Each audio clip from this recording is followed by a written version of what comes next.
ಶ್ರೀ ಸದ್ಗುರು ಸಿದ್ಧಾರೂಢಾಯ ನಮಃ. ಇವತ್ತಿನ ದಿವಸ ಒಂದು ಮಾನವರಾಗಿ ಹುಟ್ಟಿದ ಮೇಲೆ ನೀತಿ ಹೆಂಗಿರಬೇಕು ಅಂತಕ್ಕಂಥ ಪದ್ಯಗಳನ್ನು ನೋಡ್ತಾ ಹೋಗೋಣಂತ. ಆಶೆ, ಆಮಿಷ, ತಾಮಸ, ಹುಸಿ, ಕುಹಕ, ಕ್ರೋಧ, ಕ್ಷುದ್ರ, ಮಿಥ್ಯೆ ಇವನ್ನೆನ್ನ ನಾಲಿಗೆಯ ಮೇಲಿಂದ ತೆಗೆದು ಕಳೆಯಯ್ಯ. ಅದೇಕೆಂದಡೆ ನಿಮ್ಮತ್ತಲೆನ್ನ ಬರೆಯಲೀಯವು. ಇಂತಿವೆಲ್ಲವೂ ಕಳೆದು ಎನ್ನ ಪಂಚವೈವರ ಭಕ್ತರ ಮಾಡು ಕೂಡಲ ಸಂಗಮ ದೇವ ಅಂತ ಹೇಳ್ತಾರೆ. ಅಂದ್ರೆ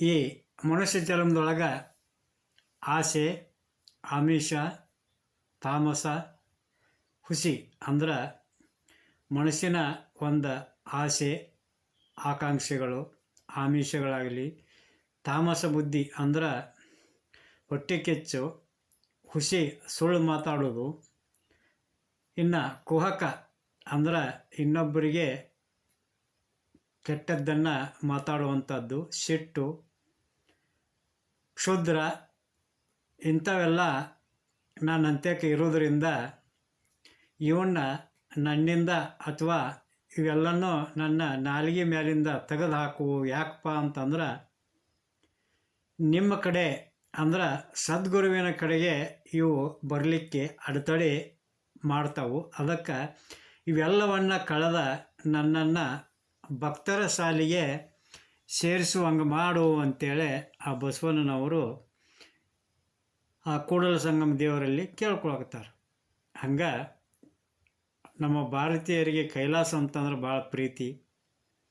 ಎಲ್ಲಿ ನಿಶ್ಚಿಂತೆ, ನಿರಾಲಂಬ, ಸಮೃದ್ಧಿ, ಸಂತೃಪ್ತಿ, ಸಿಂಗಾರ, ಸ್ವಚ್ಛತೆ, ಉದಾರತೆ, ನಿರ್ದ್ವಂದ್ವ, ಯಾವಾಗಲೂ ಆನಂದವೇ ಆನಂದವಿರುತ್ತದೆಯೋ ಅಂತಹ ಜಾಗವೇ ಕೈಲಾಸ. ಆ ಒಂದು ಕೈಲಾಸವನ್ನು ಪಡೆಯುವುದು ನಮ್ಮ ಜೀವನದ ಗುರಿ ಎಂದು ಪ್ರತಿಯೊಬ್ಬ ಆಸ್ತಿಕ ಭಾರತೀಯನು ಭಾವಿಸ್ತಾನೆ. ಬಹಳ ಜನ ಈ ಒಂದು ಕೈಲಾಸ ಅನ್ನುವಂಥದ್ದು ಸತ್ ಮೇಲೆ ಪ್ರಾಪ್ತಿ ಆಕ್ಕತಿ ಅಂತೇಳಿ ಭಾವಿಸ್ಕೊಂಡಾರ. ಆದ್ರೆ ಇಲ್ಲೇ ಬಸವಣ್ಣನವ್ರು ಹೇಳ್ತಾರೆ, ದೇವಲೋಕ ಮೃತ್ಯುಲೋಕವೆಂಬುದು ಬೇರಿಲ್ಲ ಕಾಣಿಭೋ. ಸತ್ಯ ನುಡಿಯುವುದೇ ದೇವಲೋಕ, ಮಿಥ್ಯವ ನುಡಿಯುವುದೇ ಮೃತ್ಯುಲೋಕ. ಆಚಾರವೇ ಸ್ವರ್ಗ, ಅನಾಚಾರವೇ ನರಕ. ಕೂಡಲ ಸಂಗಮ ದೇವ ನೀವೇ ಪ್ರಮಾಣ ಅಂಥೇಳಿ ಹೇಳ್ತಾರೆ. ಅಂದ್ರೆ ಈ ಒಂದು ಮರ್ತ್ಯಲೋಕವನ್ನು ದೇವಲೋಕವನ್ನಾಗಿ ಮಾಡಬಹುದೇ ಹೊರತ ಸತ್ತ ಮೇಲೆ ದೇವಲೋಕ, ಕೈಲಾಸ, ವೈಕುಂಠ ಪ್ರಾಪ್ತಿ ಆಕ್ಕತಿ ಅನ್ನುವಂಥದ್ದು ಕೇವಲ ಒಂದು ಭ್ರಮೆ. ಈ ಒಂದು ಮರ್ತ್ಯಲೋಕವನ್ನು ಕೈಲಾಸವನ್ನಾಗಿ ಮಾಡಲು ಮೊದಲು ಮನುಷ್ಯ ಆದಂಥವ ತನ್ನ ತನುಮನಗಳ ಶುದ್ಧಿ ಮಾಡ್ಕೋಬೇಕು. ಆ ಒಂದು ತನುಮನಗಳ ಶುದ್ಧೀಕರಣದ ಉಪಾಯವೇ ಈ ಒಂದು ಅಧ್ಯಾಯದಲ್ಲಿ ಪ್ರಾರಂಭದೊಳಗೆ ಕೊಟ್ಟಿರುವಂಥ ಈ ಒಂದು ಬಸವಣ್ಣನವರ ವಚನ. ಮಾನವನ ಮನಸ್ಸು ಅಶುದ್ಧಿಗೊಳಿಸುವ ಮೊಟ್ಟ ಮೊದಲ ರಾಕ್ಷಸ ಯಾವುದು ಅಂತಂದ್ರೆ ಆಸೆ. ಈಗ ಇರೋದು ಸಾಕಾಗದೆ ಇನ್ನೂ ಬೇಕು ಅಂತಕ್ಕಂಥ ಬಯಕಿನ ಆಸೆ. ಇನ್ನು ತನ್ನದಲ್ಲದಂಥ ವಸ್ತು ಒಡವೆಯನ್ನು ಬಯಸುವುದನ್ನು ಆಸೆ.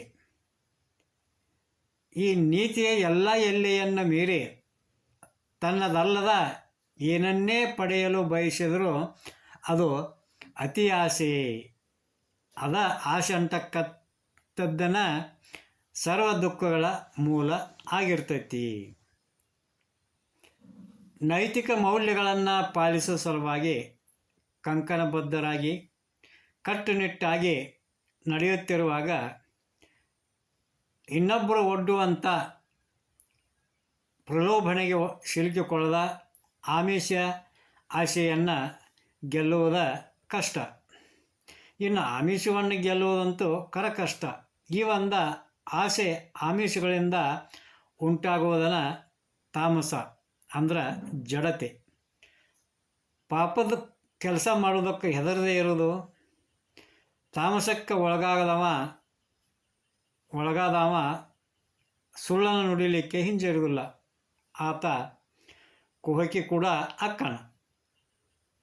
ಇನ್ನೊಬ್ಬರನ್ನು ಹೀಗೆಳೆದು ಮಾತಾಡೋದು ಅಂತಂದ್ರೆ ಅವನಿಗೆ ಮಂತ್ರಪಠನೆ ಮಾಡಿದಷ್ಟು ಸಂತೋಷ. ಇಷ್ಟೆಲ್ಲ ಪಾಪ ಮಾಡುತ್ತಿದ್ರೂ ಕೂಡ ತನ್ನ ಬಗ್ಗೆ ತನಗೆ ಹೆಮ್ಮೆ ಇರ್ತೈತಿ. ತಾನೇ ಶ್ರೇಷ್ಠ, ಇನ್ನೊಬ್ಬರು ಕ್ಷುದ್ರ ಅಂದರೆ ಕೀಳು ಅಂತ ಭಾವಿಸ್ತಿರ್ತಾನೆ. ತನ್ನ ದುರ್ಗುಣಗಳನ್ನು ಮುಚ್ಚಿ ಹಾಕ್ಕೊಳ್ಳೋ ಸಲುವಾಗಿ ಮಿಥ್ಯವಾದಂಥ ವೇಷಗಳನ್ನು ಧರಿಸ್ತಿರ್ತಾನೆ. ಇಂಥ ಒಂದು ಕೆಲವು ದುರ್ಗುಣಗಳನ್ನು ಪಟ್ಟಿ ಮಾಡಿ ಬಸವಣ್ಣನವರು ಅದನ್ನು ನಿವಾರಿಸಿ ನನ್ನ ಶರೀರದ ಪಂಚ ಕರ್ಮೇಂದ್ರಿಯಗಳು, ಪಂಚ ಇಂದ್ರಿಯಗಳು, ಪಂಚ ಪ್ರಾಣಗಳು, ಪಂಚ ಉಪಪ್ರಾಣಗಳು, ಪಂಚ ಅಂತಃಕರಣಗಳು ಇವೆಲ್ಲವನ್ನು ಶುದ್ಧೀಕರಿಸಿ ನನ್ನನ್ನು ಒಬ್ಬ ಸದ್ಭಕ್ತನನ್ನಾಗಿ ಮಾಡುವಂತೇಳಿ ಅವರು ಕೇಳ್ಕೊಳಕತ್ತಾರೆ. ಇಲ್ಲೇ ಬಸವಣ್ಣನವರು ಕೇವಲ ಸದ್ಭಕ್ತರಷ್ಟೇ ಅಲ್ಲ, ಸರ್ವಾಂಗ ಶುದ್ಧರಾಗಿ ಭಕ್ತಿ ಭಂಡಾರಿಯೇ ಆಗ್ಯಾರ. ನಿಮ್ಮಂಥವರು ಈ ಒಂದು ದುರ್ಗುಣಗಳನ್ನು ನಿವಾರಿಸಿಕೊಂಡು ಸದ್ಭಕ್ತರಾಗಲೆಂದು ಮೇಲಿನ ವಚನವನ್ನು ಯಾವ ವಿಶ್ವಗುರು ಬಸವಣ್ಣನವರು ನಮಗೆಲ್ಲ ಉಳಿಸಿ ಹೋಗ್ಯಾರ. ಆ ಒಂದು ವಚನದ ಸಾರವನ್ನು ನಮ್ಮ ಜೀವನದಲ್ಲಿ ಅನುಷ್ಠಾನ ಮಾಡಿದ್ದೇ ಆದ್ರೆ ನಾವೆಲ್ಲರೂ ನೀತಿವಂತರಾಗಿ ಬಾಳಬಹುದು ಅಂತೇಳಿ ಹೇಳ್ಬೋದು. ಇನ್ನು ನಮ್ಮ ಜೀವನವನ್ನು ಕೈಲಾಸವನ್ನಾಗಿ ಮಾಡಿಕೊಳ್ಳಲು ನೈತಿಕ ನಿಯಮಗಳನ್ನು ಪಾಲಿಸುವುದರ ಜೊತೆಗೆ ಕಷ್ಟಪಟ್ಟು ದುಡಿದ ಭೌತಿಕ ಸಮೃದ್ಧಿಯನ್ನು ಸಾಧಿಸಬೇಕು. ಹೊಟ್ಟೆ ತುಂಬ ಊಟ, ಮೈ ತುಂಬ ಬಟ್ಟೆ, ಕೈ ತುಂಬ ದಾನ ಮಾಡಬೇಕು. ಇದು ಭೌತಿಕವಾದಂಥ ಒಂದು ಸಮೃದ್ಧಿ. ವಾಸಿಸಲು ಮನೆ, ಸಾಲ ಮಾಡಲಾರದಂತೆ ಬದುಕುವಷ್ಟು ಸಂಪತ್ತು ಪ್ರತಿಯೊಬ್ಬ ಮನುಷ್ಯನಿಗೂ ಇರಬೇಕಾಗತ್ತೆ. ಇದರಿಂದ ಮನುಷ್ಯ ನಿಶ್ಚಿಂತೆಯಿಂದ ತಾನು ಸಾಧನೆಯನ್ನು ಸಾಧಿಸೋಕೆ ಅನುಕೂಲ ಆಕ್ಕತಿ. ಇನ್ನು ಕೇವಲ ಭೌತಿಕ ಸಮೃದ್ಧಿ, ನೈತಿಕ ಸಮೃದ್ಧಿ ಇದ್ರಷ್ಟ ಸಾಲದು, ಆಧ್ಯಾತ್ಮಿಕವಾಗಿಯೂ ಸಾಧನೆ ಮಾಡಬೇಕು. ಆತ್ಮಾನಂದವನ್ನು ಪಡೆಯುವುದೇ ಮನುಷ್ಯನ ಅಂತಿಮ ಗುರಿಯಾಗಿರಬೇಕು. ಆಗ ಮನುಷ್ಯ ಜನ್ಮದಲ್ಲಿ ಹುಟ್ಟಿದ್ದಕ್ಕೂ ಸಾರ್ಥಕ ಅನ್ನಿಸ್ತತಿ. ಇಂಥ ಕೆಲವು ನೈತಿಕ ನಿಯಮಗಳನ್ನು ಸಾಂದರ್ಭಿಕವಾಗಿ ಶರೀಫ್ ಸಾಹೇಬರು ತಮ್ಮ ಒಂದು ಪದ್ಯಗಳಲ್ಲಿ ಪ್ರಸ್ತಾವನೆ ಮಾಡ್ಯಾರ. ಅಂಥ ಕೆಲವು ಪದ್ಯಗಳನ್ನು ಆರಿಸಿಕೊಂಡ ಈ ಒಂದು ಅಧ್ಯಾಯದೊಳಗೆ ಕೊಟ್ಟಾರ. ನೈತಿಕ ಮೌಲ್ಯಗಳು ಕುಸಿಯುತ್ತಿರುವಂಥ ಈ ಕಾಲದೊಳಗೆ ಶ್ರವಣಾರ್ಥಿಗಳು ಆ ಒಂದು ನೈತಿಕ ನಿಯಮಗಳನ್ನು ತಿಳ್ಕೊಂಡು ತಾವು ಪಾಲಿಸುವುದರ ಜೊತೆಗೆ ಮತ್ತೊಬ್ಬರನ್ನು ಪಾಲಿಸುವಂತೆ ಪ್ರೇರಣೆ ಮಾಡಬೇಕು ಅಂತೇಳಿ ಹೇಳ್ತಾರೆ. ಹಂಗೆ ಇವತ್ತಿನ ಒಂದು ಪದ್ಯ ಯಾವುದಪ್ಪ ಅಂತಂದ್ರೆ, ದುಡ್ಡು ಕೆಟ್ಟದ್ದು ನೋಡನ್ನ ದುಗ್ಗಾನಿಗೆ ಹೆಡ್ಡನಾಗಬೇಡೋ ತಿಂದೀನಿ ಮಣ್ಣ, ದುಡ್ಡು ಕೆಟ್ಟದ್ದು ಹೆಡ್ಡ ಮೂಢಾತ್ಮ, ದೊಡ್ಡವರನ್ನೇ ಹೆಗ್ಗಾಲು ಹಿಡಿಸಿತು, ದುಡ್ಡು ಕೆಟ್ಟದ್ದು ನೋಡಣ್ಣ ಅಂತೇಳಿ ಹೇಳ್ತಾರೆ. ಈ ಒಂದು ಹಾಡಿನೊಳಗೆ ಹಣದ ವಿಷಯವಾಗಿ ಉಪಯುಕ್ತವಾದಂಥ ನೀತಿ ವಾಕ್ಯ ಅದಾವ. ವಿಚಾರ ಮಾಡಬೇಕಾದಂಥ ಅಂಶ ಯಾವುದು ಅಂತಂದ್ರೆ, ಹಣ ತನ್ನಿಂದ ತಾನೇ ಕೆಟ್ಟದ್ದಲ್ಲ, ಅದನ್ನು ಉಪಯೋಗಿಸುವಂಥವರ ಒಂದು ಮನೋಧರ್ಮದ ಮೇಲೆ ಅದು ಅವಲಂಬಿತ ಆಗಿರ್ತೈತಿ. ಶರಣರು ಸಂತರು ಹೆಣ್ಣು ಹೊಣ್ಣು ಮಣ್ಣು ಮಾಯೆಯಲ್ಲ, ಮನುಷ್ಯನ ಮುಂದೆ ಇರುವಂಥ ಆಸೆಯೇ ಮಾಯೆ ಅಂತೇಳಿ ಹೇಳಿದಂಗೆ ಹಣ ಕೂಡ ಕೆಟ್ಟದ್ದಲ್ಲ. ಆ ಹಣದ ದೇವತೆಯ ಲಕ್ಷ್ಮಿನೂ ಕೂಡ ಕೆಟ್ಟವಳಲ್ಲ. ಯಾಕಂದ್ರೆ ಹಣಕ್ಕಾಗಲಿ ಹಣದ ದೇವತೆಗಾಗಲಿ ಸ್ವಂತ ಅಸ್ತಿತ್ವ ಅನ್ನುವಂಥದ್ದು ಇಲ್ಲ.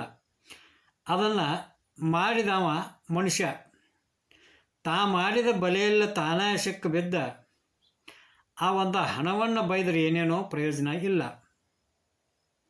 ಯಾಕಂದ್ರೆ ನಮಗಾಗಿ ಹಣ ಐತೆ ಹೊರತಾಗಿ ಹಣಕ್ಕಾಗಿ ನಾವಿಲ್ಲ. ಈ ಒಂದು ಕಾರಣದಿಂದ ತಿಳಿದವ್ರು ಹೇಳೋದೇನಪ್ಪ ಅಂತಂದ್ರೆ, ಹಣವನ್ನು ನಿನ್ನ ಗುಲಾಮನನ್ನಾಗಿ ಮಾಡ್ಕೋಬೇಕಲ್ಲ ಹೊರತಾಗಿ ಯಜಮಾನನನ್ನಾಗಿ ಮಾಡ್ಕೋಬೇಡ. ಈ ಒಂದು ಹಣದ ದಾಹ ತೆಲಿಗೇರಿದ್ರೆ ಬುದ್ಧಿ ಕೆಟ್ಟ, ನೀತಿಗೆಟ್ಟ, ಅನ್ಯಾಯಕ್ಕೆ ಇಳಿಸ್ತತಿ. ಆಮೇಲೆ ಭ್ರಷ್ಟಾಚಾರದೊಳಗೂ ನಮ್ಮನ್ನು ತೊಡಗಿಸ್ತತಿ. ಹಂಗೆ ಉಪ್ಪು ತಿಂದವ ನೀರು ಕುಡಿಯುವಂತೆ ಕೆಟ್ಟ ಮಾರ್ಗದಲ್ಲಿ ಹಣ ಗಳಿಸಿದವ ಕೊನೆಗೆ ಶಿಕ್ಷೆಯನ್ನು ಅನುಭವಿಸಲೇಬೇಕಾಕತಿ. ಇದು ತ್ರಿಕಾಲವಾಗಿರ್ತಕ್ಕಂಥ ಸತ್ಯ. ಇನ್ನು ಮುಂದಿನ ನುಡಿಯೊಳಗೆ, ಹೆಣ್ಣಿನ ಪೂಜೆಗೆ ಇಳಿಸಿ ಮಣ್ಣಿನ ಸಂತೆಯಲ್ಲಿ ಇಲ್ಲದ ಮರ್ಯಾದೆ ಕೂಡಿಸಿ ನಿನ್ನನ್ನೇ ತಿಂದಿತು ಒಳಗ ಮೆಲ್ಲನೆ ತನ್ನಗ ಮಾಡಿತು ಬೆಂಕಿಯ ಕಿಡಿಯ ಅಂತೇಳಿ ಹೇಳ್ತಾರೆ. ಇದರ ಅರ್ಥ ಏನಪ್ಪ ಅಂತಂದ್ರೆ, ಹಣದ ಭೂತ ಹಿಡಿದವರು ಹೆಣ್ಣನ್ನು ಪೂಜಿಸ್ಬೇಕಾಕತಿ. ಅಂದ್ರೆ ಲಕ್ಷ್ಮಿಯನ್ನು ಪೂಜೆ ಮಾಡ್ಬೇಕಾಕತಿ. ಹಣ ಗಳಿಸಿದವ್ರಿಗೆ ಜಗತ್ತಿನಲ್ಲಿ ಇಲ್ಲದ ಮರ್ಯಾದೆ ಸಿಗ್ತತಿ. ಹಣದಿಂದ ಸಾಹುಕಾರ ಆದಂಥವಾಗ ಎಲ್ಲರೂ ಮಣಿತಾರು. ನೀತಿವಂತರನ್ನು ಬಿಟ್ಟ, ಧರ್ಮವಂತರನ್ನು ಬಿಟ್ಟ, ಅವನ ಒಂದು ದುರ್ಗುಣಗಳನ್ನು ಮುಚ್ಚಿಟ್ಟ ಆ ಒಂದು ಶ್ರೀಮಂತನಿಗೆ ಇಲ್ಲದ ಗೌರವವನ್ನು ಸಲ್ಲಿಸ್ತಾರೆ. ಆದರೆ ಅಂಥ ಒಬ್ಬ ಹಣದ ಶ್ರೀಮಂತನಿಗೆ ಹಣದ ದಾಹ ಮಾತ್ರ ಇವನನ್ನು ಒಳಗೆ ತಿನ್ಕೊತ ಇರ್ತೈತಿ. ಆತ್ಮಶಕ್ತಿಯನ್ನು ಸಹಿತ ನಷ್ಟಗೊಳಿಸ್ತೈತಿ. ತನ್ನಗ ಮಾಡಿತು ಬೆಂಕಿಯ ಕಿಡಿ ಅಂತಂದ್ರೆ, ಆ ಜ್ಞಾನದ ಕಿಡಿಯನ್ನು ತನ್ನಗೆ ಮಾಡಿ ಬುದ್ಧಿಯನ್ನು ಮಂಕಾಗಿಸ್ತೈತಿ ಈ ಒಂದು ಹಣದ ದಾಹ ಅಂತೇಳಿ ಅವರು ಈ ಒಂದು ನುಡಿಯೊಳಗೆ ಹೇಳ್ತಾರೆ. ಮುಂದಿನ ನುಡಿಯೊಳಗೆ, ರೊಕ್ಕ ಮುಕ್ಕಿಸಿತು ಮಣ್ಣು ಅದ ತಕ್ಕಂತೆ ಬಳಸಲು ತೆರೆಸಿತು ಕಣ್ಣು ಮುಕ್ಕುವ ಚಪಲ ಏಕಿನ್ನು ಮುಕ್ಕಿ ಬಿಕ್ಕಳಿಸಲು ಕುಡಿಸಿತು ನೀರನ್ನು ಆಸೆ ಬಿದ್ದವ ಮಣದ ಮಾರಿ ಒಂಟ್ಯಾಳ ಹುಡುಕುತ್ತ 108 ಕೇರಿ ಕಾಸನ್ನು ಹೆಕ್ಕಿ ಮೂಳೆ ಶಿಶುನಾಳ ದೇಶನ ಮರಿತಾಳು ಸೊಕ್ಕಿ ಅಂತೇಳಿ ಹೇಳ್ತಾರೆ. ಅಂದ್ರೆ ಈ ಒಂದು ನುಡಿಯೊಳಗೆ ಬಹಳ ಅರ್ಥಪೂರ್ಣವಾದಂಥ ಸಂದೇಶವನ್ನು ನೀಡ್ಯಾರ. ಏನಪ್ಪ ಅಂತಂದ್ರೆ, ಆ ಜಿಪುಣಾದಂಥವ ತಾನೂ ಸರಿಯಾಗಿ ಉಣ್ಣೋದಿಲ್ಲ, ಬೇರೆಯವ್ರಿಗೆ ಉಣಿಸೋದಂತೂ ದೂರ ಉಳಿತು. ಇನ್ನು ಕೋಟಿ ಗಳಿಸಿ ಸತ್ತ ಮ್ಯಾಲ ಮಣ್ಣನ್ನು ಮುಕ್ಕಬೇಕಾಕತಿ. ಹಣವನ್ನು ಸರಿಯಾಗಿ ಬಳಸಿದ್ರೆ ದೈವಾನುಗ್ರಹಕ್ಕೆ ಪಾತ್ರನಾಗುವಂಥ ಅವಕಾಶವನ್ನು ಆ ಹಣ ತಂದ ಕೊಡ್ತತಿ. ನ್ಯಾಯ ಮಾರ್ಗದೊಳಗೆ ಹಣ ಗಳಿಸಿ ದಾಸೋಹ ದಾನಗಳನ್ನು ನಡೆಸಿದ್ರೆ ಪುಣ್ಯ ಸಂಚಯವಾಗಿ ಜ್ಞಾನದ ಕಣ್ಣು ತೆರೆಸುವಷ್ಟ ಶಕ್ತಿ ಆ ಒಂದು ಹಣಕ್ಕೆ ಐತಿ. ಈ ಕಾರಣದಿಂದನೇ ಮಹರ್ಷಿ ಅರವಿಂದರು ಹಣವನ್ನು ಡಿವೈನ್ ಕರೆನ್ಸಿ ಅಂತೇಳಿ ಕರೆದಾರ. ಇದನ್ನು ಯಾರು ಅರ್ಥ ಮಾಡಿಕೊಳ್ಳೋದಿಲ್ವೋ ಅವರು ಅನ್ಯಾಯದ ಹಣವನ್ನು ಮುಕ್ಕಿ ಆಮೇಲೆ ಬಿಕ್ಕಳಿಸ್ಬೇಕಾಕತಿ. ಅಂದ್ರೆ ಅರ್ಥಾರ್ಥ ಶಿಕ್ಷೆಯನ್ನು ಅನುಭವಿಸ್ಬೇಕಾಕತಿ ಅಂತೇಳಿ ಹೇಳ್ತಾರೆ. ಇನ್ನು ದುಡ್ಡಿನ ಬೆನ್ನು ಹತ್ತಿದ ಮನಸ್ಸು ಮಾರಿ ಇದ್ದಂಗೆ. ಆ ಮಾರಿಯ ಗುಣ ಹೆಂಗಪ್ಪ ಅಂತಂದ್ರೆ, ಸಿಕ್ಕದ್ದನ್ನೆಲ್ಲ ನುಂಗೋದನ ಆ ಮಾರಿಯ ಒಂದು ಗುಣ. ಹೀಗಾಗಿ ಆ ಧನದಾಯಿ ಆಗಿರ್ತಕ್ಕಂಥವ ಬಡವರು, ದುಃಖಿತರು, ಶೋಷಿತರು, ದುರ್ಬಲರು ಅಂತಕ್ಕಂಥದ್ದನ್ನು ನೋಡ್ದನ ಎಲ್ಲರನ್ನ ಶೋಷಣೆ ಮಾಡಿ ಪಾಪವನ್ನು ಗಳಿಸಿ ಪರಮಾತ್ಮನನ್ನು ಮರೆತ ತನ್ನ ಜೀವನವನ್ನು ನರಕವಾಗಿಸ್ಕೊಳ್ತಾನು ಅಂತ ಅನ್ನುವಲ್ಲಿಗೆ ಬೋಧ ಒಂದೇ, ಬ್ರಹ್ಮಜ್ಞಾನ ಒಂದೇ, ಶಿಶುನಾಳ ದೇಶನ ಭಾಷೆ ಒಂದೇ ಹೇಳ್ತಾ ಇವತ್ತಿನ ಪ್ರವಚನಕ್ಕೆ ಮಂಗಲವನ್ನು ನೀಡೋಣಂತ. ಜೈ ಮಂಗಳಂ, ಜೈ ನಮ ಪಾರ್ವತಿ ಪತಿ ಶಿವ, ಹರ ಹರ ಮಹಾದೇವ. ಶ್ರೀ ಸದ್ಗುರು ಸಿದ್ಧಾರೂಢಾಯ ನಮಃ. ಶ್ರೀಮನ್ ನಿಜಗುಣ ಶಿವಯೋಗಿ ಮಹಾರಾಜ್ ಕಿ ಜೈ.